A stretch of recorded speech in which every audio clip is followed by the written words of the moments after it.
we go to the next labyrinth.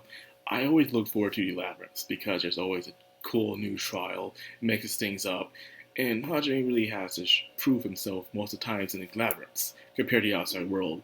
When he's on his normal adventures outside of labyrinths, he seems to just go things through easy mode. He just goes in, he beats up the bad guy, kills the monster, saves the day, and some new girl swoons over him. Same thing. But when he's in the labyrinths, it seems like he really does have to push himself, or he struggles. It's like no matter where he does, the labyrinths will always be his true weakness. He overcomes them, of course. As when we first seen the first labyrinth he was in, where he was betrayed and trapped at the deepest part of the labyrinth, and he had to work his way up. He had to get stronger. He had to do everything he can to survive and stuff. And he had this negative emotion about him as he survived. So we saw him change.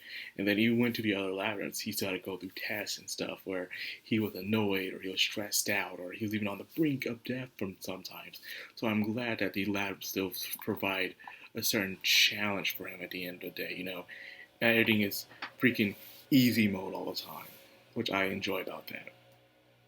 Yeah, but anyway, before I get more into that, it was funny how he just threw Princess Lily through a portal, like, yeah, I don't need you no more. Throws her too. He throws this dude out of no respect for no one. I enjoy that a lot.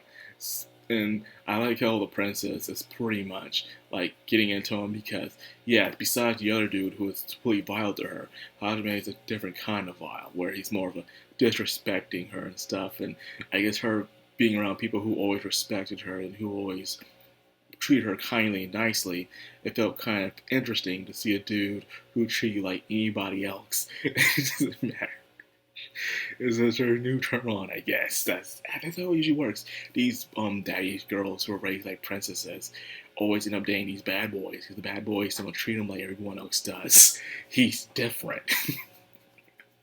So imagine if Hajime was still like the typical cut of the pace of typical main character protagonist you see in isekais. She wouldn't be into something like that. She's like, oh, what a nice guy, but he's a dime a dozen. You know what I'm saying? So, well, Hajime is a different kind of story. But anyways, back to Labyrinths. This one was about bonds and stuff. How strong are your bonds? Can you identify your friend no matter what they look like? And will you accept your friend no matter what they look like for who they are on the inside?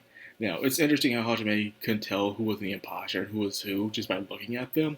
But then it reminds me of a story from Kids Next Door where they went to the negative world, where there were evil kids next door, and number 4 was the leader and he had a goatee and everything. And how the people from the positive world can tell that who's the imposter by looking into their eyes. It was a feature that you had when you're in the positive world. You saw someone who was negative, you can tell that they were negative by looking into their eyes and say, hey, you're not who they are and stuff. And so this concept in a way is being applied to Hajime, When he knows people, he's been around so much, he can just tell just by looking at them, despite how well they look or act. It's very, very interesting that he can do that. Others like, yo, I can't freaking tell. It's impossible, man. It's ridiculous, but hey, whatever. So seeing Yui like that, man, it was crazy, man. She looked all ugly. But you can tell it was harmless. For some of the dumb-looking ones like that always look harmless. And most of the time they are harmless. So, yeah, for her to look like that, Hajime still treated her any way he would if she was in her original form, which was nice. So, because it reminded me of one episode in ReZero where she turned, this one archbishop turned everyone into flies. And they said no one would love their lover if they looked like a fly, right? They would be totally disgusted and everything. And she wanted people to look that look of disgust when they saw it. But I bet if Yui would turn into a fly, I bet Hajime would still love her. And Capello would be going up the freaking wall saying, how could this be possible? That would be a nice interaction I would like to see.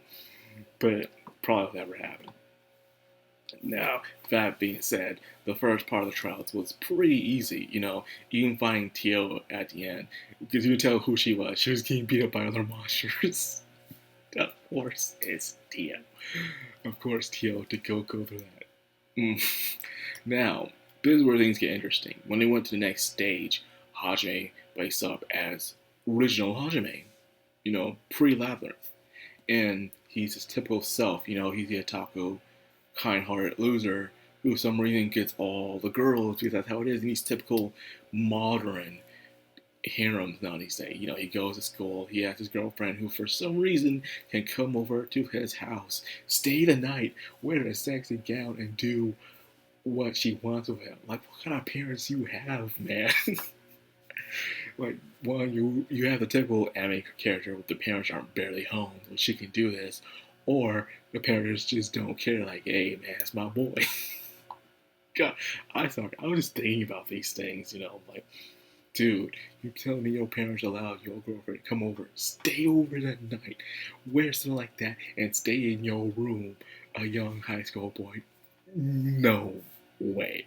I mean, dad, and if this is America, dad will be okay with it. Now, if the roles reverse, dad would be like, oh, heck no, my baby girl ain't be going like that.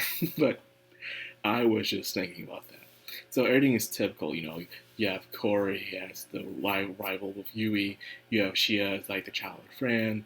Even Mayu was here as well as the little sister. And Tio, for some reason, was the teacher that needs to be fired. Like, what the heck? And funny enough, there's actually was a Arifureta spinoff, actually, where they were in high school life and everything. And I think Tio was the teacher. Yeah, I think Tio was the teacher in that one and stuff. And of course, he fell in love with Yui and everything. So, yeah, it was pretty kind of spot on. But except for Hajime was, Hajime we all know now. So when I'm watching this, I'm thinking, thank God this isn't the Hajime we have right now. I don't think I could watch this series if it was just past Hajime. He survived. He didn't go through the ladder, but he did get stronger, and he has his girl falling over him. I can't stand. I don't think I can stand another carbon cutout of another MC that acts like that kind of pro tag anymore in isekais. Heck, even harems, they get on my nerves. I can't do it. I don't care how good the girls are. Put a girl to fall in love with a typical Riz. I know it's supposed to be self-insert, and it's really why I can't stand it in a way. But so I'm glad we have the Hajime we have today. Someone who's broody, he has a personality, he has a goal, he's not afraid to do what he has to do to get his hands dirty and stuff. So I'm glad we have that. And compared to the thing he saw in his visions. And he woke up because his ideal world isn't one where everything is the way he wants it to be. And he even called the girls in his life troublemakers. Called them troublemakers. Like, yeah, man, nah. There's no way I could ever forget about them troublemakers. Like that. Everyone acting the way they should. Nah, man. These girls constantly cause trouble for me. Like, wow. Hey, he ain't lying. He ain't lying. So he wakes up from the dream, but everyone was pretty much sleeping inside Amber. So I'm wondering if we're probably going to see some of the others' ideal worlds too. That would be pretty interesting if we do get to see that. Well, that being said, that's pretty much where the episode ends, Hajime passed his trial. One day might be more, who knows? But I'd like to see what the others are thinking or they're dreaming of. Could some be a nightmare? Can some be a total fantasy? Hell, I would like to see Koki's ideal of a fantasy world. The dude who was trying to be so uptight, so I want to see what he ideals as a good world. He's probably at school, just being the can-do attitude kind of guy that everyone likes, and he's just having a fun time at school. Who knows? It could be something else. I'm hoping it's something else. But anyways, that's what I'll end the video here. I hope you guys enjoyed. If you did, like, comment, subscribe, and of course, hit that bell icon. This is the Madcrownxox on Anime. Signing out.